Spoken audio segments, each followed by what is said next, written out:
Hello everyone, and this is my review for Monday Night Raw on April 11th, 2016. And, first of all, I'm going to go off and say, not a bad Raw, especially those first 2 hours. The main event was kind of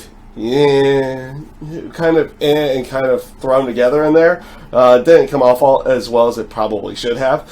As well as they put the Apollo Crews segment inside of that last hour to go along with it. Was not a big fan that the fact that they went with Apollo Crews during that last hour. Wish they could have got him out there earlier in the show. But the first couple of hours I thought was really good. I'll start off with the aspect of, I haven't thrown it out there for a while, but then again, they haven't done it in a while. The whole celebrity appearances thing, or the guest host, the celebrity guest host of Raw.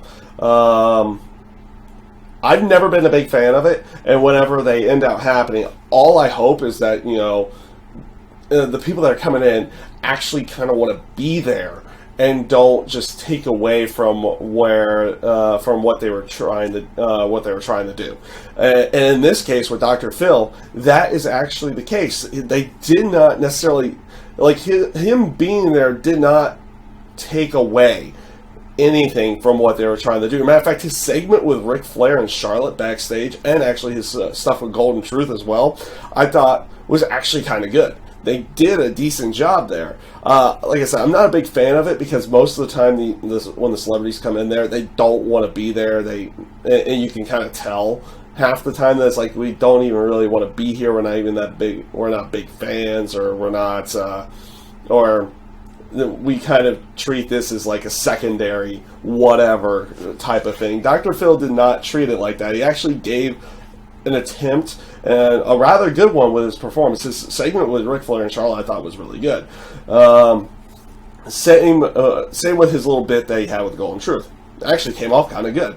It's one of those rare feats. It was actually pretty good with those backstage segments. But onto the matches, especially since I just got off the Dr. Phil thing. The main thing that they had done was that segment with him, Ric Flair, and Charlotte backstage, and Dr. Phil basically telling Charlotte, it's like, he's holding you back, causing you to cheat all the time to get victories. You're better than this and everything like that. It's like, okay.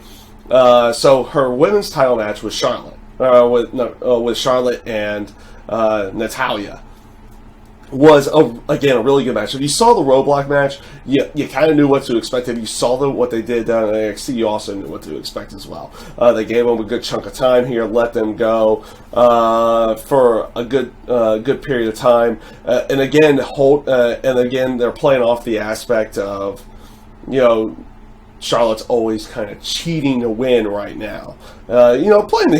Playing the heel, always cheating to win, using her father to her advantage as much as possible. And again, they do that at the end here. Flair, not necessarily a cheating to win, but cheating and getting away with a title because she got disqualified this week. So obviously, disqualification, the storyline is going to continue on, and they didn't just kind of blow this one off as a 1 week affair for Charlotte and Natalya. It seems like they're going to have a little bit more here.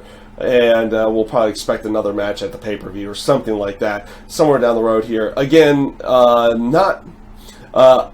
really good match from the both of them. The aspect of a DQ finish, I'm okay with in this case. We haven't seen really a DQ finish for Charlotte in a while. It's been pretty much the heel tactic getting her the victory in the end. So the disqualification is a little bit of a different way of going. And we'll see where they end up going with that particular feud down here in the future. Onto the New Day segment to begin with.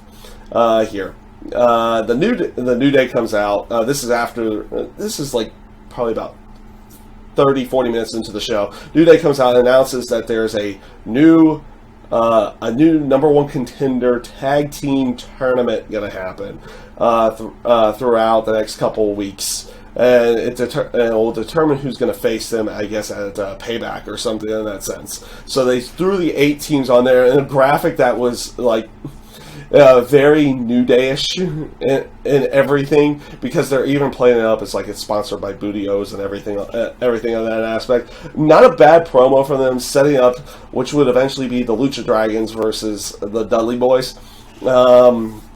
And this was pretty much a squash match. They're playing up a... well, hopefully they were playing just kind of an injury angle with Kalisto. You had the trainer checking on him back down on the ground the entire time, while Sin Cara basically got beat up the entire time and eventually lost the match. A little bit of a botch there towards the end, but nothing too spectacular to go off on everything here. Again, it set up pretty much for the Dudley Boys going into the semifinals. Then you had another promo from Enzo and Big Cass, and just as popular as they were last week. So that's a good. That's always a good thing right there. They came out, cut a decent promo on there. I loved the line Enzo threw out there. Was you had the Dudleys like, you guys wouldn't exist if it wasn't for us. Like, no, I'm pretty sure the reason why I exist is because my parents got it on. Very, very good line from Enzo there. I liked it, and his delivery of it came off really, really good. Really, really good there. So, basically, Enzo and Cass getting under the skin of the Dudley Boys. I guess they're setting up for a potential semi-final match between the two of them, because they're on the same side of the bracket. It depends what they decide to do with Enzo and Cass's match with the Ascension, because you can go on multiple routes here. You could set up the actual match to happen in the semifinals, or they can have the Dudleys cost Enzo and Cass on the Ascension match on Thursday. Because they announced the other matches for Thursday there. The other match that they had was a Social Outcast, which ended up being Heath Slater and Curtis Axel going up against the Usos. Which, this match was kind of weird how they booked it. Like, they pretty much they played it. It came off really early in the match that one of the Usos had injured their shoulder. And whether that be for real or how they played it. Again, you had like Kalisto injured during the first match. Like, both of these matches here were kind of people getting squashed, and you can even tell that the referee, like, this was one of those rare times where I actually caught it. You could tell the referee telling the Social Outcasts, Heath Slater and one of the Usos that was in the ring, because I forgot exactly who was in the ring at the time. I know it's Jimmy and Jay, but you could hear the referee actually saying, "It's like, hey, bring this home." It's like, get the tag and bring this home type of thing. It's one of those few times I actually caught it. And then eventually, Uso gets the tag after they do a bow train in the middle of the match. And as Heath Slater is distracted from that, gets rolled up, and they get the victory. And right afterwards, Carl Anderson, Doc Gallows, you know him as Luke Gallows, or Doc from TNA. They make their first appearance on Monday Night Raw. What they had been doing, and the place went completely nuts for them coming out there, because a lot of word had been going around that they've been coming around. You also have a lot of fans there that know what they've been doing in New Japan Pro Wrestling. I have not, like I said, I don't watch New Japan, but a lot of these fans already know what they're doing, and they're up in arms for them right off the bat, because they have been part of what was their main faction, the Bullet Club over there. And there's rumor that they're going to be doing something potentially Bullet Club-esque, not actually calling them the Bullet Club here, but there's potential that they could do that, because I mean, look who they have that's actually been a part of that. That's on the WWE roster now. You have Finn Balor, who was a part of it as Prince Devitt. You have AJ Styles, who was part of it. Shinsuke Nakamura was part of it. And now you have Doc Gallows and Carl Anderson there. So you have the 5 guys right there. All 5 of these guys at one point or another was part of this Bullet Club out in New Japan Pro Wrestling. And there's rumor going around that maybe they're going to try something like that here. Not necessarily calling it the Bullet Club, in any way, shape, or form, but in some other fashion. So we'll see where they go with everything here in the very near future. Good to see Doc Gallows and Carl Anderson showing up in there. It looks like they're going to be going after the Usos right off the bat, and we'll see how everything goes there. So let's go ahead and go with what started the show, which was them showing that, hey, Shane McMahon is still in control of Monday Night Raw. He's still the one making the matches and everything. He gets interrupted by Kevin Owens right off the bat, and basically Kevin Owens trying to get another Intercontinental title shot, and Shane saying it's like Shane basically going on aspects is like he would prefer him to re-earn his title shot because of how the Intercontinental title had been working as of late. And his match that he was going to have was with Cesaro. So, first of all, I get what they're going for Cesaro. And all they need to do is change his music now. Because if you noticed how he walks out, he comes out of a different side of the entrance ramp than most of the other superstars. Like, everybody comes through that center portion. He comes to the other side and gets followed by like a spotlight. Just like a James Bond opening. And everything in that aspect. All they need to do is change his music to be more of a James Bondish type character, and you'll have the full-on James Bond. Like he even has earwig now when he has the suit on and everything like that. I like the gimmick change. All they need to do is change the music in some way, shape, or form, because it just doesn't fit with what they have right now.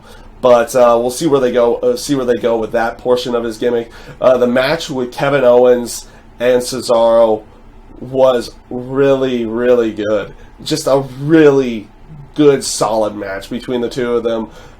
These two worked really well together. I liked how the finish came off of.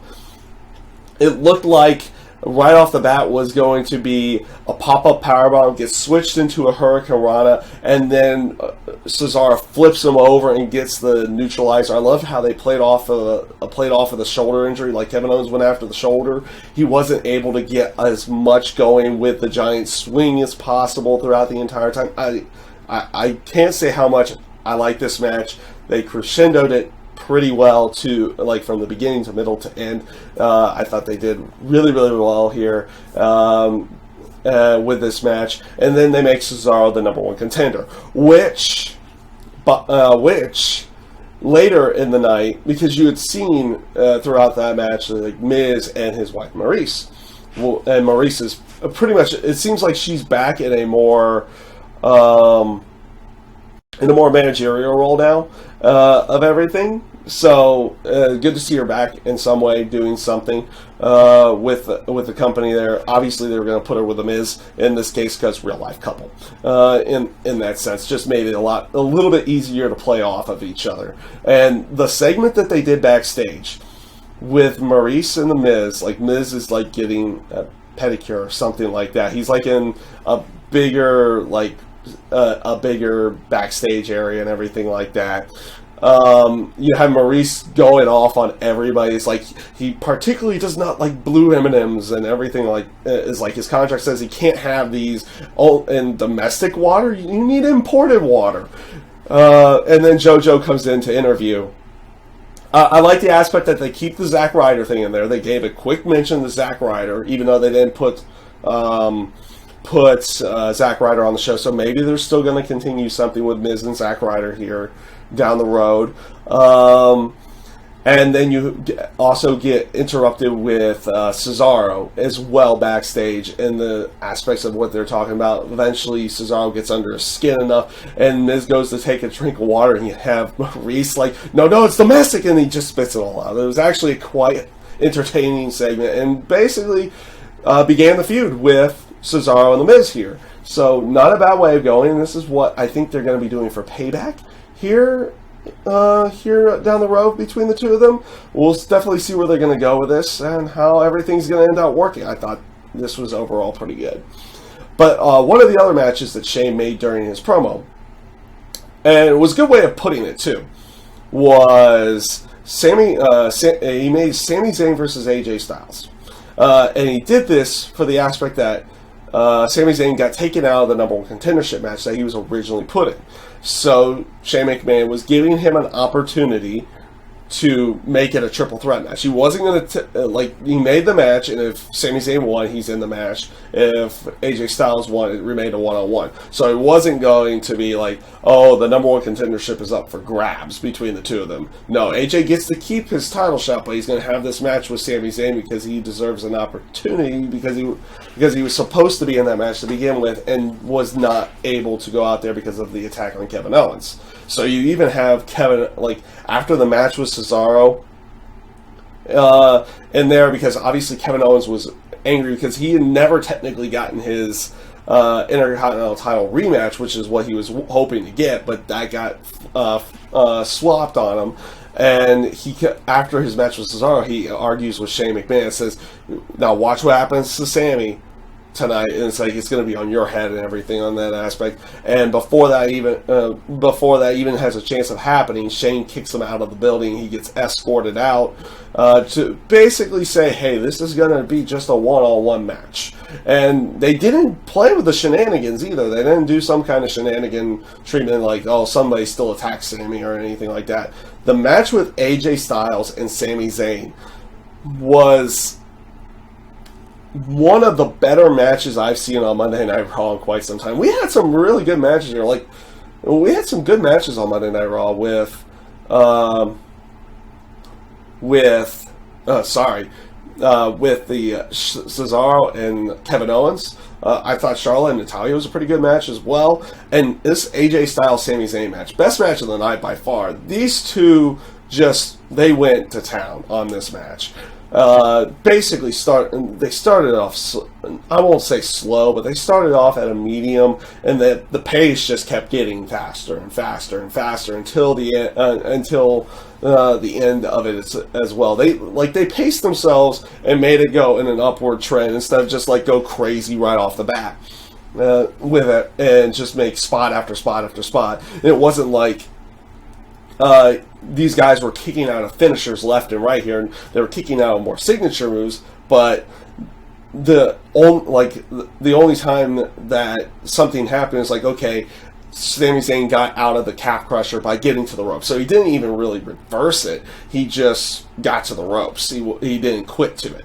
And then eventually losing to, I guess we're gonna have to go with a phenomenal forearm now, but the springboard forearm in this case. I like the aspect that AJ has multiple finishers, so it kind of feels like something different for each match. Last week he won with the Styles Clash. This week he won with the springboard forearm. We'll see how they go with everything there, in some way, shape, or form. That's how they're going to keep it going for him. And again, just really good. Really good match between all of them. So this is going to bring me to the final point of the night, which was Roman Reigns. Actually, no, I'm not going to go to Roman Reigns yet. I'm going to go off to the Chris Jericho highlight reel. This one happened during the third hour of Monday Night Raw. And his guest for the night was himself. And he cut a pretty good promo, just him interviewing himself for a little while. He eventually gets interrupted by Dean Ambrose, who gives him a memo. First of all, he accidentally gives him a speeding ticket first. Kind of, a little extra humor to throw in there. It's oh, it's been a long day. It's here's the memo. And basically saying, it's oh, the highlight reel has been canceled and has now been replaced with a new talk show called the Ambrose Asylum, per Shane McMahon. Okay. And of course, you had the typical shtick from Ambrose, kind of just throwing out obscure and random questions what was up with that scarf and everything like that. And it's basically leading him what seems to be Ambrose's next program, which is against Jericho, which means Ambrose has a chance of winning for once. Ambrose has been over, but he's definitely been putting over people as of late, and it will be interesting to see if they do that again here with Chris Jericho, having Jericho go over, or if they're going to actually put Ambrose over in this case. First of all, I love the fact that Jericho's going with this line.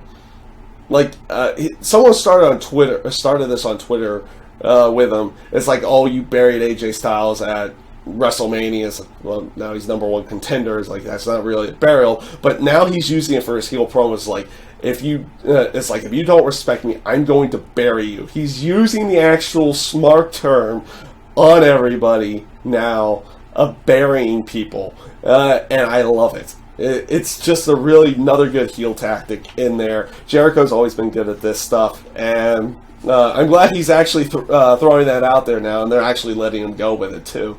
Not a bad way of going. Not a bad promo in the end, but nothing spectacular.